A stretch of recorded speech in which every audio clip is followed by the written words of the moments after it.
વિદ્યાર્થી મિત્રો મજામાં ને? આજે આપણે ગુજરાતીમાં પાઠ 11 ઊંટ અને ફકીર એ વિશે મિત્રો અભ્યાસ કરીશું. ઊંટ અને ફકીર. ફકીર એટલે શું મિત્રો? ત્યાગી, વૈરાગી.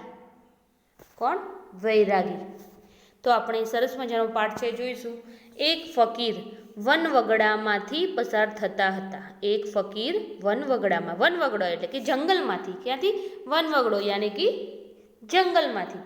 એક ફકીર છે એ ક્યાંથી પસાર થતો હતો? જંગલમાંથી પસાર થતા હતા. એવામાં એક વેપારી તેને સામે મળ્યો. એવામાં એ જતો હતો અને એને કોણ સામે મળ્યો? વેપારી સામે મળ્યો. તેણે પૂછ્યું, ફકીર બાબા, તમે આટલામાં ક્યાંય ઊંટ જતું જોયું? એનું ઊંટ ખોવાઈ ગયું હશે એટલે પૂછતો હશે, ફકીર બાબા, તમે આટલામાં ક્યાંય ઊંટ જતું જોયું? ફકીરે કહ્યું, તેની જમણી આંખ ફૂટેલી છે.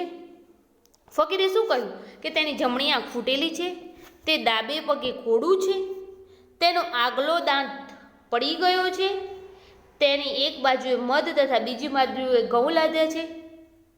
એટલે જ્યારે પેલા વેપારીએ પૂછ્યું કે તમે આટલામાં ક્યાંય ઊંટ જોયું છે?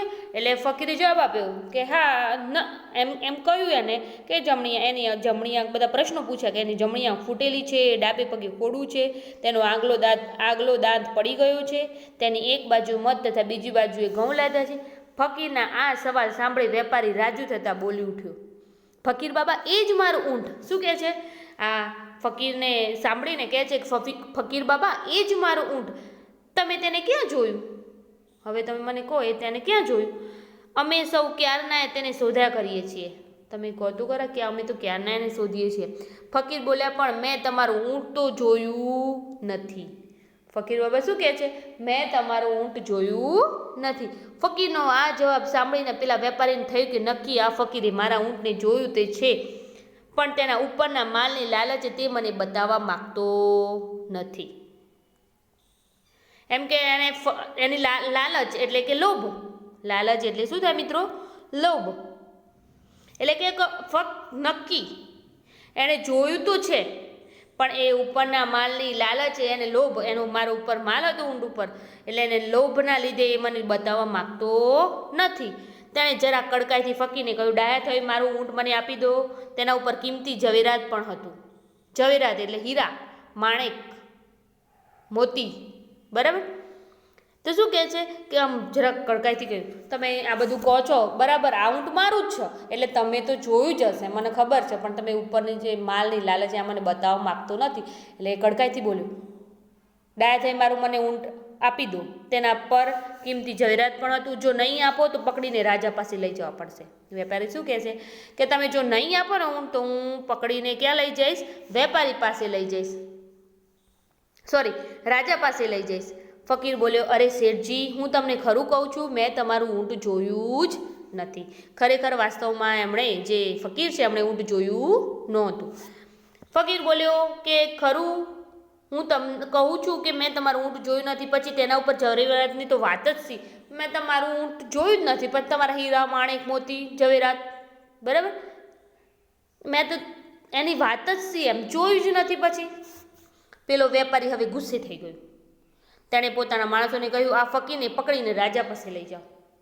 અને ગુસ્સે થઈ ગયો. વેપારીને તો લાગ્યું જ કે આ ફકીરે જ મારું ઊંટ સંતાડ્યું છે, પણ એ મને બતાવવા માગતો નથી. એટલે તો ગુસ્સે થઈ અને કહે છે કે માણસોને કહે છે કે આ ફકીરને પકડીને રાજા પાસે લઈ જાઓ.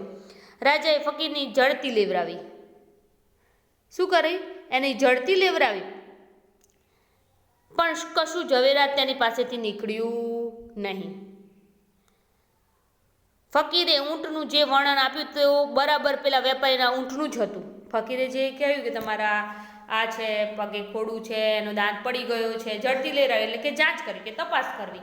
જડતી લેવડાવી એટલે તપાસ કરી. એની શું કરી? તપાસ કરી. છતાં ફકીરે ઊંટનું જે વર્ણન આપ્યું તે બરાબર પેલા વેપારીના ઊંટનું જ હતું. તેથી તેણે એ ઊંટ જોયું નથી એ વાત તો કેમ મનાય? બરાબર જે કહ્યું કે આ રીતનું આ છે, આ રીતનું છે, આપણું કંઈક ખોવાઈ ગયું હોય તો આપણને કોઈ કહે તાર આ રીતનું આ હતું, આ નિશાની હતી, તો આપણે એમ કે હા, તો આપણને ખબર પડી જાય, બરાબર, એને ખબર છે એટલે એણે જ લીધું હશે. એ રીતે આ વેપારીને એવું જ લાગ્યું. તેના ઉપરના ઝવેરાતની લાલચે તેને ચોક્કસ ક્યાંક સંતાડી દીધું છે એમ માની રાજાએ તેને સખત શિક્ષા કરવાનો હુકમ કર્યો. પછી રાજાએ માની લીધું કે આને સખત શિક્ષા કરવાનો હુકમ કર્યો કે આણે સંતાડ્યું છે.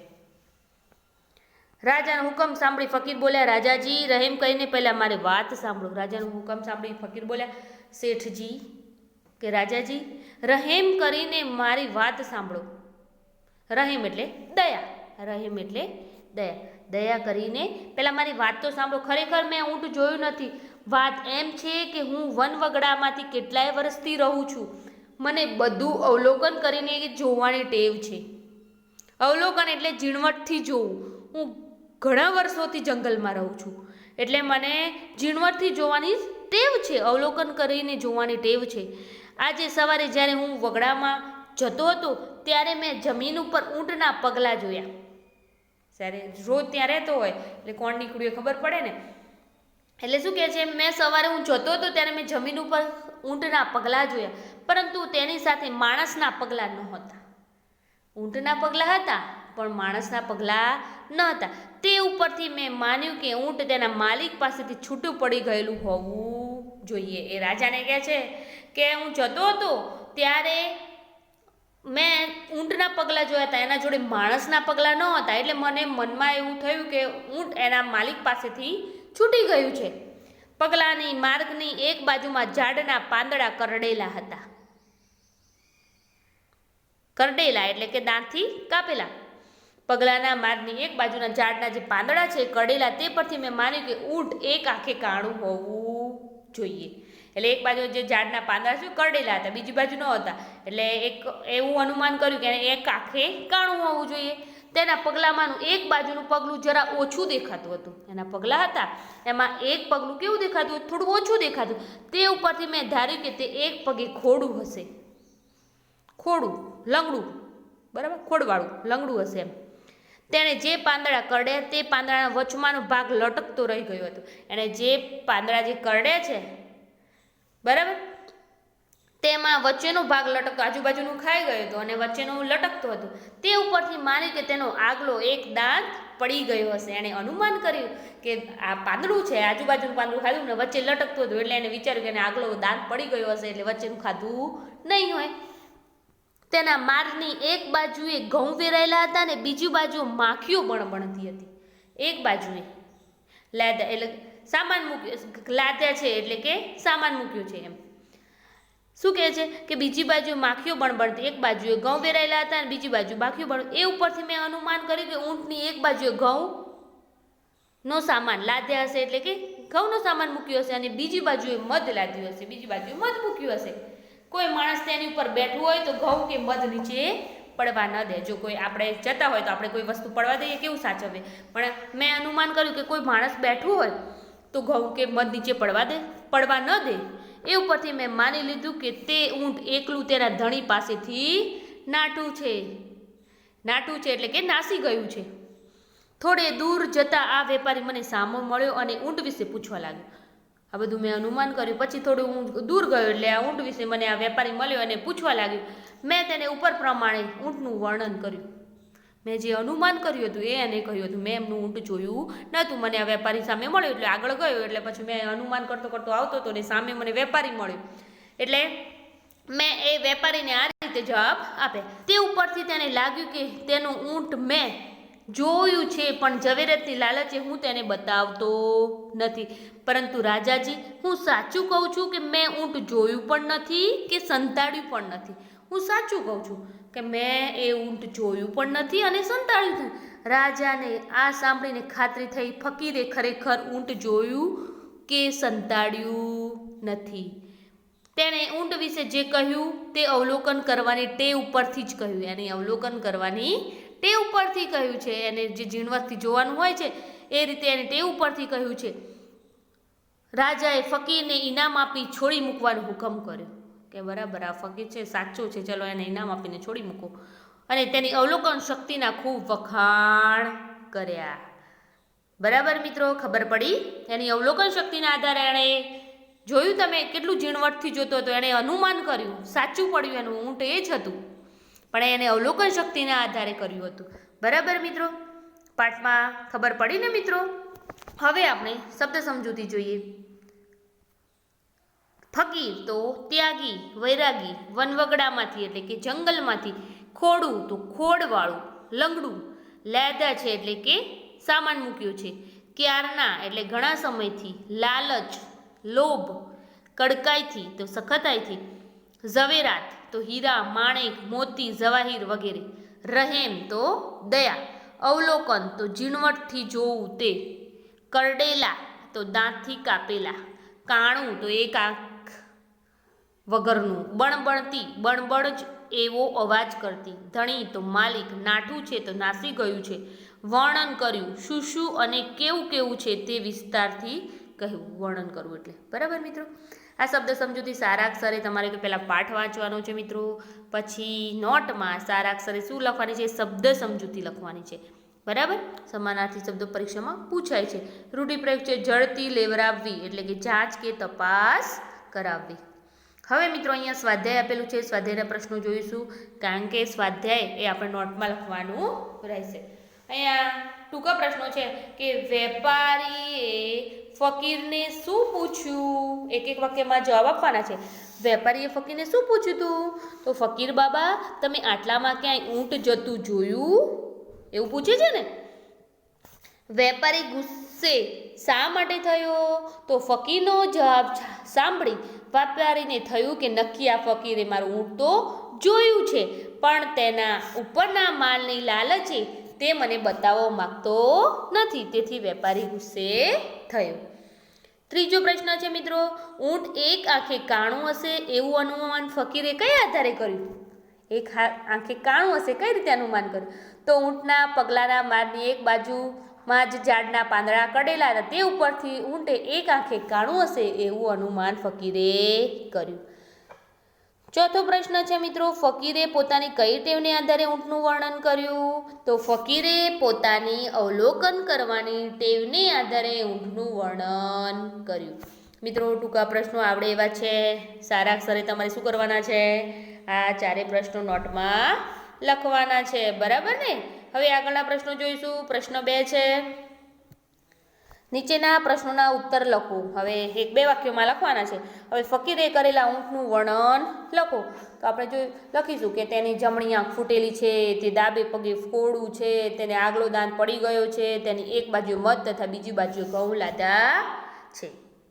વેપારીએ, બીજો પ્રશ્ન છે, વેપારીએ કડકાઈથી ફકીરને શું કહ્યું, તો વેપારીએ કડકાઈથી ફકીરને કહ્યું ડાયા થઈ મારું ઊંટ મને આપી દો, તેના ઉપર કિંમતી ઝવેરાત પણ હતું, જો નહીં આપો તો તમને ક્યાં લઈ જઈશ, પકડીને રાજા પાસે લઈ જઈશ. ત્રીજો પ્રશ્ન છે, વેપારીની ધમકીનો ફકીરે શો જવાબ આપ્યો, તો વેપારીની ધમકીનો ફકીરે જવાબ આપ્યો અરે શેઠજી હું તમને ખરું કહું છું, મેં તમારું ઊંટ જોયું જ નથી, પછી તેના ઉપર ઝવેરાતની તો વાત જ સી બરાબર. ચોથો પ્રશ્ન છે, ઊંટ પર ઘઉં અને મધ હતા એવું અનુમાન ફકીરે કયા આધારે કર્યું હશે મિત્રો, તો ઊંટ પારની એક બાજુએ ઘઉં વેરાયેલા હતા અને બીજી બાજુએ શું થતું હતું, માખીઓ બણબણતી હતી, તેના આધારે ફકીરે અનુમાન કર્યું હશે.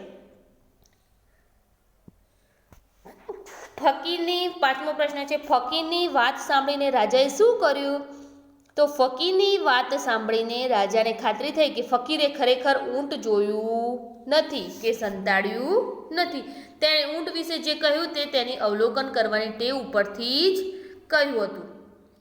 રાજાએ ફકીરને ઇનામ આપી છોડી મૂકવાનો હુકમ કર્યો, તેની અવલોકન શક્તિના વખાણ કર્યા. બરાબર મિત્રો, આ પ્રશ્નો પણ તમને આવડે એવા છે, આ પણ તમારે શું કરવાના છે, નોટમાં સારા અક્ષરે લખવાના છે. પ્રશ્ન 3 છે, નીચેના શબ્દોનો ઉપયોગ કરી વાક્યો બનાવો. અહીંયા જો ઝવેરાત છે, ઝવેરાત શબ્દનો ઉપયોગ કરવાનો છે, તો ચોર પાસેથી કશું ઝવેરાત મળ્યું નહીં, હુકમ.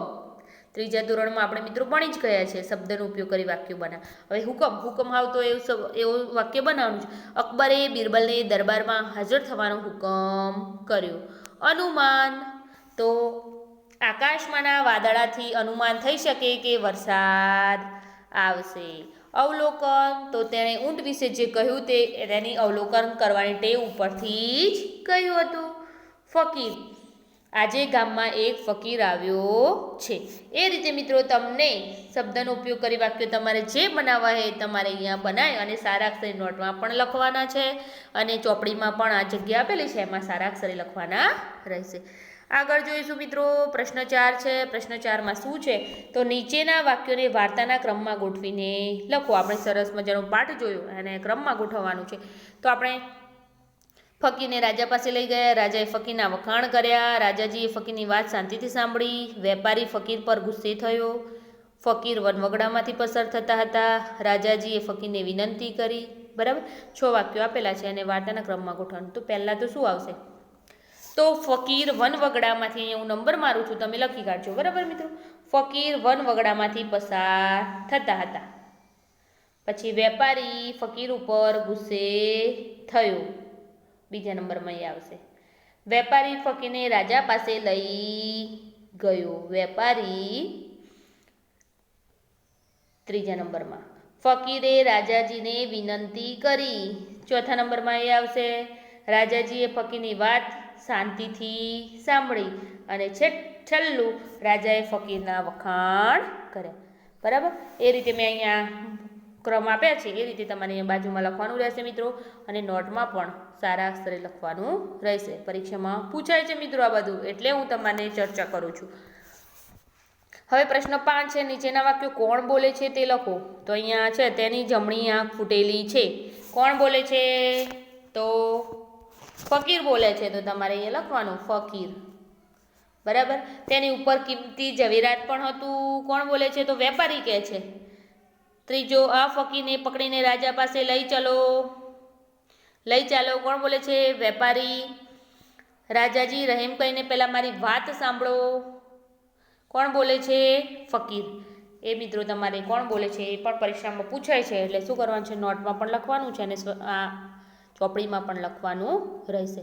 હવે મિત્રો અહીંયા શું છે, પાઠમાંથી શોધીને દીર્ઘ ઈ આવતો હોય તેવા 10 શબ્દો નોટમાં લખો. ઈ આવતો હોય ફકીર, વેપારી, જમણી, શેઠજી. ઈ આવતો હોય એવા 10 શબ્દો તમારે લખવાના છે. કિંમતી, મારી, માખીઓ, જમીન. બરાબર, દીર્ઘ ઈ આવતું હોય એવા. બરાબર ને. હવે મિત્રો પ્રશ્ન 7 છે કે નીચેના શબ્દોના સમાનાર્થી શબ્દો લખો. અહીંયા છે કૃપા તો મહેરબાની. તો તમારે અહીંયા લખવાનું કૃપા તો મહેરબાની. આંખ તો નયન, લોચન. વિખૂટું એટલે છૂટું. માલિક એટલે ધણી. જંગલ એટલે વન. અને સાચું એટલે સત્ય.